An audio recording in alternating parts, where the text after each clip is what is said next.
जय हिंद। चलिए आज हम रिवीजन कर लेते हैं फटाफट। पहले कोशिका की दूसरी क्लास के साथ हम लोग पढ़ रहे थे कोशिका।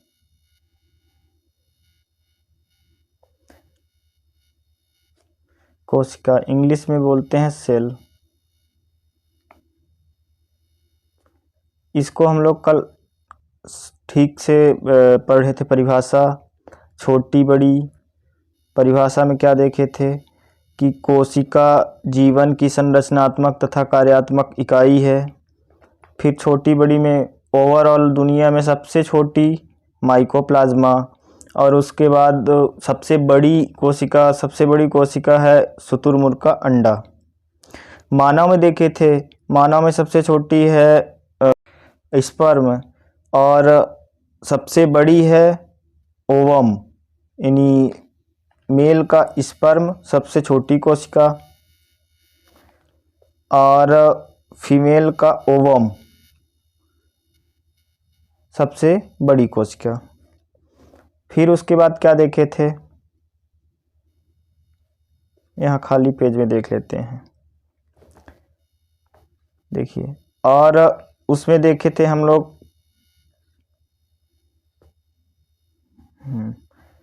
लोग देखे थे कि परिभाषा के साथ साथ खोज रॉबर्ट हुक, और उसके बाद आधुनिक सिद्धांत कौन दिए थे, स्लाइडन और स्वान।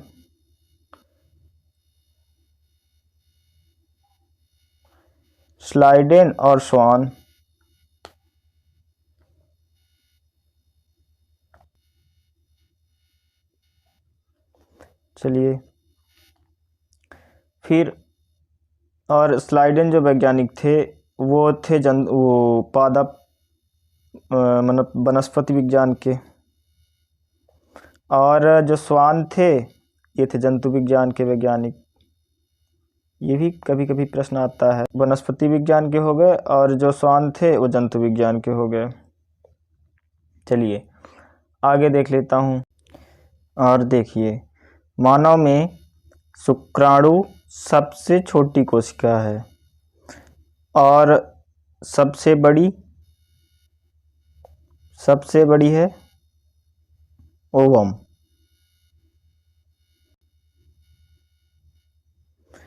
और आगे देख ले कोशिका झिल्ली। आज हम लोग कोशिकांग पढ़ते हैं, कोशिका के अंग। देखिए, सबसे पहले कोशिका में क्या है, कोशिका झिल्ली। हाँ, सबसे पहले देखिए हम लोग कोशिकांग में कोशिका झिल्ली देखेंगे। मान लीजिए ये हमारी कोशिका है, ठीक है। ऐसे शेप ले लेता हूँ।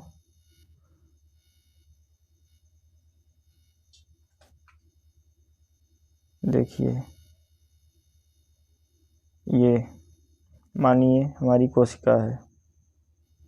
ये कोशिका झिल्ली को हम क्या बोलते हैं इंग्लिश में, सेल मेम्ब्रेन। कोशिका झिल्ली को सेल मेम्ब्रेन इंग्लिश में कहते हैं। तो इसका हम अध्ययन कर लेते हैं। चलिए, ये कोशिका झिल्ली, ठीक है। तो इसमें हम लोग देखें अगर, तो ये कोशिका में ये जो बाहर एक ऐसी परत होती है, कोशिका के बाहर एक आउटलाइन ऐसे होती है, जो ये क्या है, ये कोशिका झिल्ली है, ठीक है। और यह जो है तो जंतु और पादप दोनों में पाई जाती है। जंतु में भी पाई जाती है और पादप कोशिका में भी पाई जाती है, ठीक है। अब देखिए, ये कोशिका झिल्ली किसी चीज़ से तो बनी होगी, क्योंकि कोशिका के बाहर एक जब झिल्ली, इसी के अंदर कोशिका के जितने भी अंग हैं ये इसी झिल्ली में ही समाये रहते हैं। जैसे कि अब देखिए इसमें बहुत सारे अंग हैं, अलग अलग आपको मैं बताया हूँ। जैसे माइटोकॉन्ड्रिया हो गया, माइटोकॉन्ड्रिया, फिर जैसे वैक्यूल्स हो गया, रसधानी हो गई, और ये गोल्जी काय हो गया, गोल्जी काय ऑपरेटर, और इसी में केंद्रक भी होता है ना। तो ये जो झिल्ली होती है इसके बाहर बाहर इसी की सुरक्षा, इन्हीं सब की सुरक्षा करती है ये झिल्ली।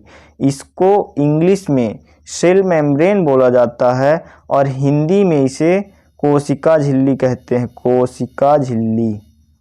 ठीक है, इतना समझ में आया होगा। तो कोशिका झिल्ली अब ये किसी चीज़ से बनी होगी, चलिए देख लेते हैं थोड़ा मिटा के इसको। कोशिका झिल्ली जो है तो ये जंतु और पादप दोनों में होती है, और यह जो है तो प्रोटीन, मतलब क्या है कि प्रोटीन की बनी होती है कोशिका झिल्ली। और पादपों में ये झिल्ली तो होती है, इसके साथ दो दो होती है, एक कोशिका भित्ति भी होती है, उसको आगे देखेंगे, पहले यहाँ देख लेता हूँ। हाँ, और इसके बारे में थोड़ा गहराई से समझते हैं। देखिए, जब हमारी कोशिका के बाहर ये परत है, ये प्रोटीन से बनी होती है, इसके अंदर तो कार्य पूछेगा कि इसका कार्य क्या है।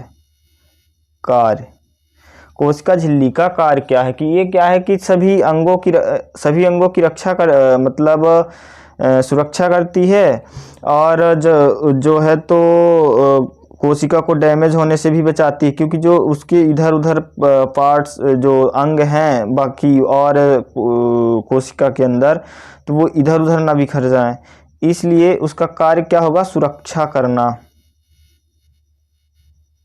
ठीक है, फिर निर्माण इस बनी काहे से है, प्रोटीन, प्रोटीन। ठीक, चलिए आगे देख लेते हैं। अब पढ़ लेते हैं कोशिका भित्ति। देखिए, कोशिका भित्ति को इंग्लिश में कहते हैं सेल वॉल। ये कोशिका भित्ति है, इसको इंग्लिश में कहते हैं सेल वॉल। पेन चल नहीं रहा, सेल वॉल, कोशिका भित्ति। और कोशिका भित्ति देखिए, अब इसमें एक फैक्ट है, क्या है बताइए, इसमें एक बहुत कोशिका भित्ति। अब ये बताइए आप कि जो जंतु कोशिका और पादप कोशिका, ठीक है ना, दो कोशिकाएं आप जानते हैं ना, तो जंतु एक दोनों में पाई जाती है या एक में पाई जाती है, तो किस में पाई जाती है, तो चलिए हम बताते हैं। जो कोशिका भित्ति है यह केवल जंतु कोशिका में पाई जाती है। सेल वॉल केवल केवल पादप कोशिका में पाई जाती है, पादप। क्यों, क्योंकि ये जो, ठीक है, ये तो एक अंदर क्लियर आपको ये बता दिया, ये वाली लेयर हो गई आपकी झिल्ली वाली, है ना, प्लाज्मा सेल मेम्ब्रेन हो गई। और इसके जो एक और है बताता हूँ आपको, ये आउटलाइन, ये यहाँ पे है कोशिका भित्ति। ठीक, ये वाली हो गई कोशिका झिल्ली, ये हो गया कोशिका भित्ति। ठीक, कोशिका भित्ति को इंग्लिश में कहते हैं सेल वॉल। देखिए, वॉल मतलब होता है दीवाल, है ना, सेल मतलब कोशिका, एक तरह से कोशिका की दीवार काम करती है। देखिए, मानव हैं, हम लोग हैं, तो अपने कोशिका की रक्षा कर लेते हैं, कपड़े पहन लेते हैं, ठंडी आ जाती है तो, धूप लगता है तो अम्ब्रेला लगा लेते हैं, और मतलब कुछ न कुछ मतलब अपनी व्यवस्था तो कर लेते हैं। लेकिन जो पादप हैं, पेड़ पौधे हैं, वो कहाँ इधर अपनी व्यवस्था ऐसे मतलब कर पाएंगे। इसलिए उनको एक जगह निश्चित खड़ा रहने के लिए मतलब कोई न बाहर से ताकत होना चाहिए, और ताकि कोई अंदर से उसको चोट ना पहुँचाए, समझ रहे हैं ना। तो वो जो है तो उसको एक तरह से यह भी जो है तो उस कोशिका को, पूरे कोशिका को सुरक्षा करने का काम करता है। देखिए, जो कोशिका झिल्ली थी वह कोशिकांग की रक्षा का काम कर रही थी कि वो बाहर ना निकलें, इधर उधर ना जाएं। पर अब ये जो भित्ति है, कोशिका भित्ति, ये जो पूरे जो है तो उसको कोशिका को ही जो है तो पूरे सुरक्षा प्रदान करने का काम कर रही है। अब देखिए, इसका हो गया आकार, आकार भी यही देती है, सुरक्षा भी यही। और सबसे बड़ी बात, ये पेड़, इसमें पेड़ पौधों में तो पाई जाती है, ठीक है ना, होती है, लेकिन ये बनी किससे होती है? जैसे हमने बताया आपको, प्रोटीन से बनी होती है, कोशिका झिल्ली प्रोटीन से बनी होती है। और जो ये है कोशिका भित्ति, ये बनी होती है सेल्यूलोज की, चलिए बता रहा हूँ, है ना, ये बनी होती है सेल्यूलोज, है ना, सेल्यूलोज की बनी होती है, ठीक है, सेल्यूलोज। अब देखिए, आपका सेल्यूलोज से बहुत चीज़ें बनी होती हैं, जैसे नोट, नोट मतलब रुपया, ये नोट को थोड़ा अच्छे से दिखा दें, ये नोट, ऐसे नोट, क्योंकि नोट है ना, तो नोट थोड़ी अच्छी लगनी चाहिए, नई नोट लगनी चाहिए। हाँ, तो ये नोट भी किससे बनी हुई होती है? ये नोट भी बनी हुई होती है सेल्यूलोज से, ठीक है। आपका अखबार, है ना, अखबार हो गया, पेपर हो गया, है ना, ये सब कहाँ से बने होते हैं? सेल्यूलोज से बने होते हैं, क्योंकि पेड़ से ही तो सेल्यूलोज निकलता है ना, पेड़ से सेल्यूलोज निकलता है, और पेड़ से ही हम क्या सेल्यूलोज निकालते हैं और अखबार बनाते हैं, ठीक। चलिए, आपको कोशिका भित्ति मीन्स सेल वॉल समझ में आ गया होगा, कोशिका की दीवार। चलिए आगे बढ़ते हैं। चलिए अब देख लेते हैं सूत्र कणिका। सूत्र कणिका क्या है? अब ये सूत्र कणिका हिंदी में बोलते हैं, इंग्लिश में माइटोकॉन्ड्रिया बोलते हैं। तो ये माइटोकॉन्ड्रिया क्या है ना। तो इसको सर्वप्रथम हम लोग देखते हैं कि हिंदी में इसको सूत्र कणिका, इंग्लिश में माइटोकॉन्ड्रिया बोलते हैं। अक्सर कभी कभी प्रश्न इंग्लिश में ही माइटोकॉन्ड्रिया नाम से आ जाता है, कि हिंदी से लिखा हुआ माइटोकॉन्ड्रिया, ऐसे माइटोकॉन्ड्रिया,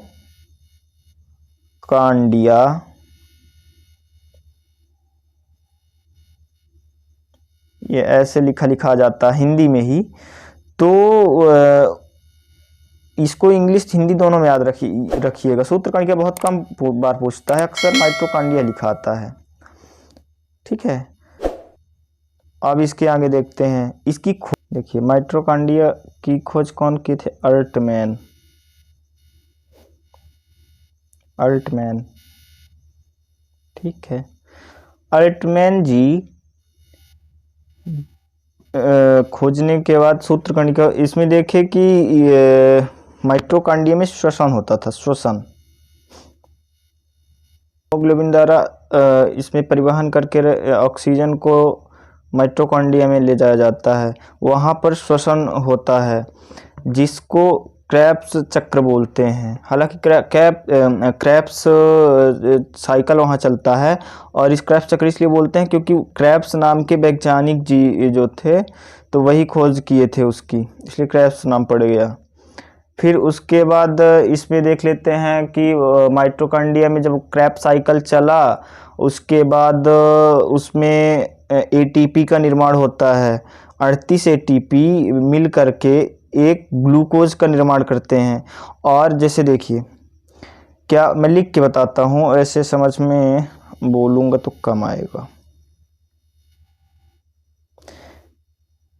देखिए सबसे ये क्या होता है कि इसमें श्वसन होता है, श्वसन, ठीक। तो इसमें जो है तो क्या क्रेब्स चक्र चला, क्रेब्स साइकिल चली, ठीक। क्रेब्स साइकिल जो है तो उसके बाद इसमें एटीपी का निर्माण हुआ, कितने? 38 एटीपी का निर्माण हुआ। फिर ये जो हैं तो ये 38 एटीपियाँ जो हैं तो एक ग्लूकोज का निर्माण कर दी, ठीक है ना, ग्लूकोज। थोड़ा लिखने में मुझे प्रॉब्लम हो रहा है, प्रॉब्लम होता है, और बाकी बराबर से स्क्रीन पर चलता नहीं है। इसको सुधार करूँगा मैं जल्दी 1-2 दिन में, इसलिए मैं, चलिए तो अब देख लेते हैं। इसमें क्रेब्स चक्र चला तो क्या हुआ, एटीपी का निर्माण, फिर उसके बाद ये इतना समझा दिया।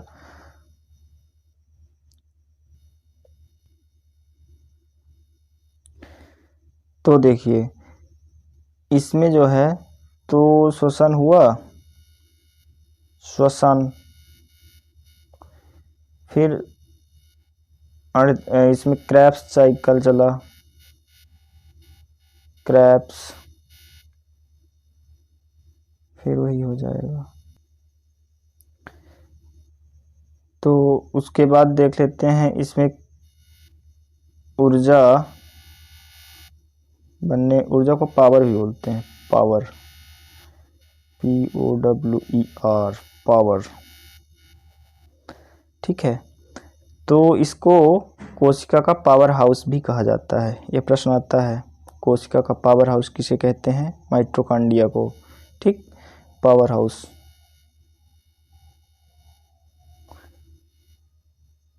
चलिए आगे चलते हैं।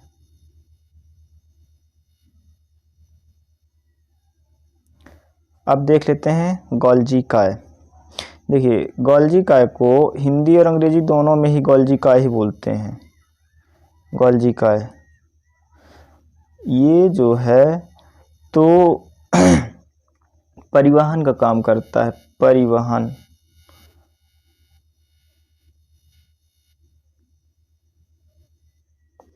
अब देखिए जैसे हमें परिवहन, हमें माइटोकॉन्ड्रिया ऊर्जा बना दिया, ठीक है। अब ऊर्जा हमारे, मान लीजिए हम बोल रहे हैं तो मुंह को ज़्यादा ज़रूरत है, यह ऊर्जा हमारे मुंह को ज़्यादा ज़रूरत है, इसलिए कोई परिवहन करने वाला होना चाहिए कि मेरा पैर शांत है, इसलिए उससे जो है तो ऊर्जा ले आए और हमारे मुंह के जीभ तक पहुंचाए, नहीं तो एकदम बहुत धीरे धीरे आवाज़ निकलने लगी जल्दी, है ना। कहने का मतलब जैसे कोई दौड़ता है ना, कोई दौड़ रहा है तो वो जो है तो अब ऊर्जा जो है तो उसके पैरों को ज़्यादा ज़रूरी है, क्यों, उसके मुंह या जीभ के अपेक्षा उसके पैरों को ज़्यादा ज़रूरी। कोई ऐसा होना चाहिए जो कि इसको जो है तो यहाँ मतलब ऊपर से और नीचे जहाँ ज़रूरत है वहाँ पहुँचा सके। तो यही गोल्जी काय, गोल्जी बॉडी ये जो है तो यही है जो कि एक स्थान से और दूसरे स्थान तक परिवहन का काम करता है। किस चीज़ का परिवहन करता है, ऊर्जा का, ठीक है, इतना समझ में, ठीक है ना। आगे चलें और आगे बढ़ने से पहले थोड़ा देख लेता हूँ, एक सेकंड, इसकी खोज देख लेता हूँ। गोल्जी काय, कैमिलियो गोल्जी,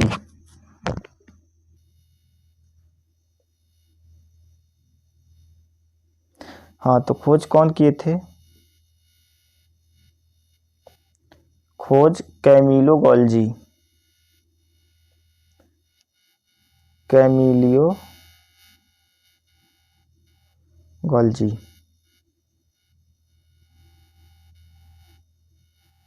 ठीक। मैं इंग्लिश में भी लिख दूंगा यहाँ पर, कैमिलो गोल्जी। चलिए आगे चलते हैं।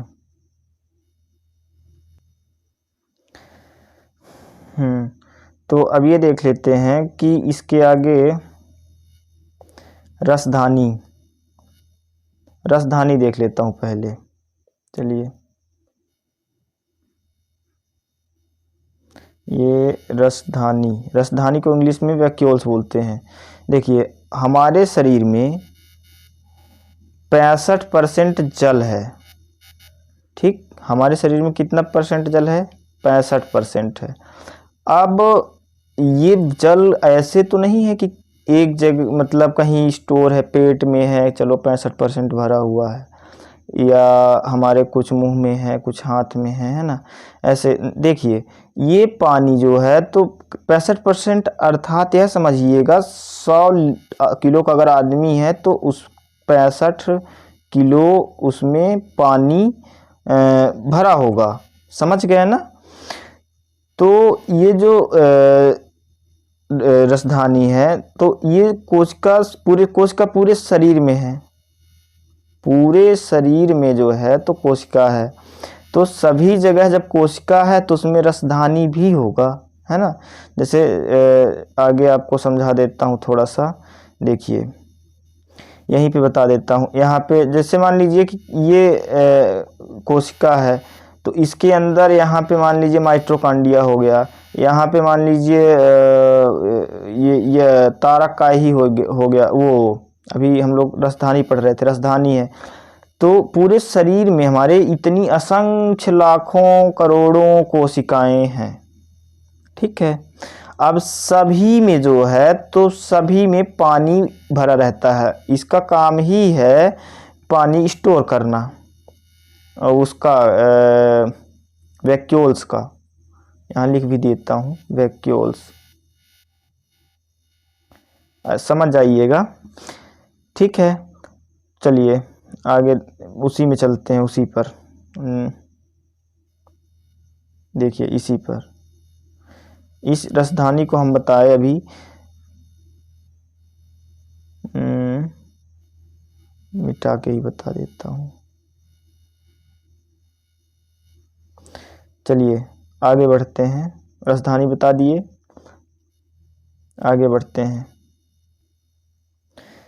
चलिए देख लेता हूँ तारक काय सेंट्रोसोम, ठीक है।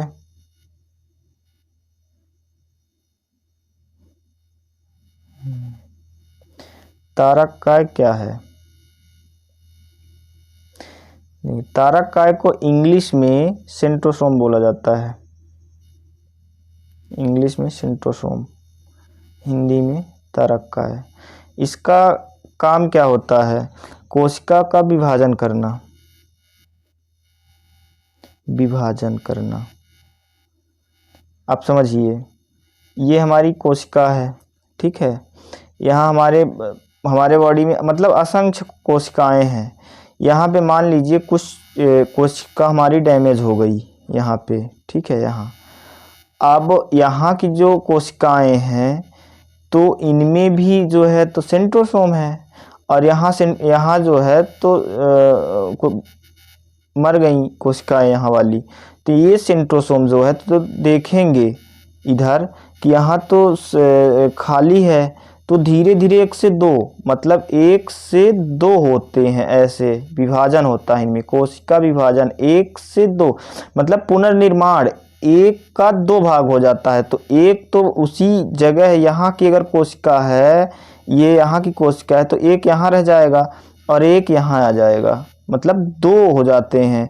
यही जो आपको आगे आरएनए डीएनए ये सब वगैरह बताएंगे, तब अभी शॉर्ट में सिर्फ इतना समझिए, ठीक है। फिर उसके बाद अब आगे देखते हैं इनका विभाजन। या तो मान लीजिए कहीं की कोशिकाएं मर गई हैं, ठीक है, तो वहाँ पे भी मतलब कुल मिला के विभाजन का, वहाँ पे क्षतिपूर्ति करना है ना, तो विभाजन करके क्षतिपूर्ति करना इनको। चलिए अच्छा, और इसका कुछ काम देख लेते हैं। जैसे तारक काय का क्या देख लेते हैं, मिटा देते हैं पहले फिर देखते हैं।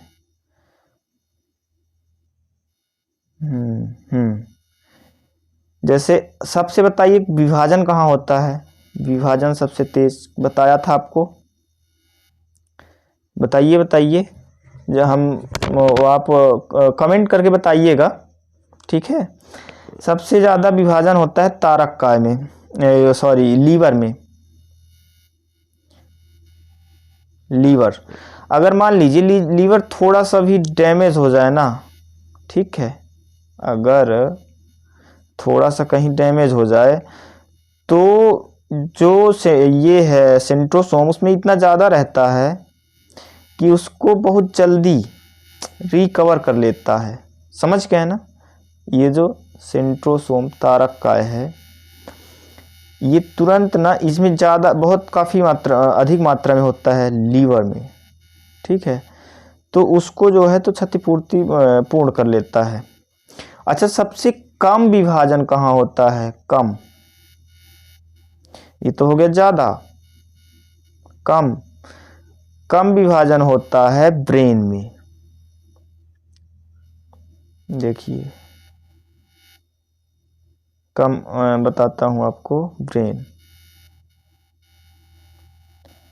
ब्रेन सबसे कम विभाजन होता है ब्रेन में। अब क्यों ब्रेन में कम क्यों होता है? यही सेंट्रोसोम तारक काय की वजह से। क्योंकि ब्रेन में न्यूरॉन सेल पाई जाती हैं। ब्रेन में न्यूरॉन सेल पाई जाती हैं, और न्यूरॉन सेल जो हैं तो इनमें जो है तो सेंट्रोसोम नहीं पाया जाता, मतलब तारक काय नहीं पाया जाता है, ठीक है। लेकिन कभी कभी हमने देखे तो ब्रेन में कैंसर, ब्रेन ट्यूमर ये सब हो जाते हैं। क्यों? क्योंकि इसी में एक सेल होती है, ग्लियल सेल, तो उसमें सेंट्रोसोम होता है। ये सेंट्रोसोम उसमें 10% होता है, इसलिए वहाँ पे कभी कभी ब्रेन ट्यूमर हो जाता है, ठीक है। अगर आप रिवीजन नहीं करेंगे तो कुछ याद नहीं होगा, ठीक है। रिवीजन बहुत ज़रूरी है। बिना रिवीजन के आप पढ़ भी लेंगे लेकिन भूल जाएंगे, ठीक है। तो मतलब दिन में कम से कम 2 बार तो रिवीजन कर ही लो। 2 बार थोड़ा सा पढ़े, 2 बार रिवीजन कर लो। और ये 2 बार ऐसा आप 10 दिन तक कर लोगे ना, 2 बार 5-10 मिनट रिवीजन में लगते हैं, क्योंकि फास्ट नोट्स बनाए और उसमें रिवीजन कर लिए। तो सोचिए आप देखेंगे कि इम्प्रूवमेंट बढ़ने लगेगा आपका जो है, तो इम्प्रूवमेंट बढ़ने लगेगा, याद होना ये सब सही। चलिए ठीक है, जय हिंद। टाइम ज़्यादा हो रहा है, और कृपया लाइक शेयर सब्सक्राइब के लिए तो मैं कहना भूल जाता हूँ, फिर भी आप आशीर्वाद बनाइएगा। और क्या पढ़े हैं उसका रिवीजन कर लेते हैं इसी क्लास में, ठीक है। चलिए, तारक काय पढ़ लिए, इंग्लिश में सेंट्रोसोम बोलते हैं, समझ में आ गया। रसधानी पढ़ लिए, वैक्यूल्स। गोल्जी काय, कैमिलो गोल्जी वैज्ञानिक जी थे, ये भी बता दिया, खोज किए थे। आगे सूत्र कणिका मीन्स माइटोकॉन्ड्रिया, अल्टमैन वैज्ञानिक उसकी खोज किए थे। अल्टमैन बताया हूँ शायद, ठीक है ना। अल्टमैन। अब इसके उस पहले क्या पढ़ लिए थे? कोशिका भित्ति। कोशिका भित्ति भी पढ़ लिए हैं, सेल्यूलोज से बनी होती है, नोट अखबार ये सब सेल्यूलोज से। फिर कोशिका झिल्ली पढ़ लिए, कोशिका झिल्ली का कार्य भी पढ़ लिए। फिर उसके बाद देख लेते